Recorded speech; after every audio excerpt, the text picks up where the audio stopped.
వారాహి నవరాత్రుల్లో రెండో రోజు నేను పరమాన్నం చేశాను. ఆ వీడియో ఇప్పుడు షేర్ చేస్తున్నాను. నచ్చితే కనుక ప్లీజ్ లైక్ చేయండి.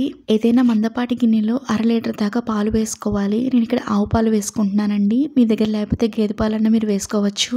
పాలు మరిగేలోపు ఒక గిన్నెలోకి ఒక గ్లాస్ దాకా రైస్ తీసుకొని శుభ్రంగా వాష్ చేసుకొని పక్కన పెట్టుకోవాలి. పాలు ఇలా మరుగుతున్నాయి కదా, ఇప్పుడు దీంట్లోకి మనం వాష్ చేసుకొని పక్కన పెట్టుకున్న రైస్ని అంతా కూడా ఇందులోకి వేసేసుకొని ఉడికించుకోవాలి. చూడండి, పాలంతా ఇలా దగ్గరగా పడి ఒకసారి చెక్ చేసుకోండి రైస్ అంతా ఉడికిందో లేదో అని చెప్పి. మీకు రైస్ ఉడికింది అనిపిస్తే కనుక ఇందులోకి బెల్లం వేసుకోండి. స్టవ్ ఆఫ్ చేసేసుకొని వేసుకోండి. నేను 1 కప్పు దాకా బెల్లం వేసుకున్నాను. ఇంకా 1/2 కప్పు దాకా షుగర్ కూడా వేసుకుంటున్నాను. బెల్లం షుగర్ వేసుకుంటే టేస్ట్ బాగుంటుంది. మీ స్వీట్ ఇష్టపడితే ఇంకొంచెం వేసుకోండి. అలాగే ఇలాచీ కూడా వేసుకొని బాగా కలుపుకోవాలి.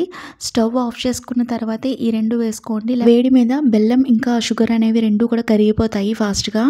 చివరిగా డ్రై ఫ్రూట్స్ వేసుకోండి, నేతిలో వేయించినవి. మీకు వీడియో నచ్చితే లైక్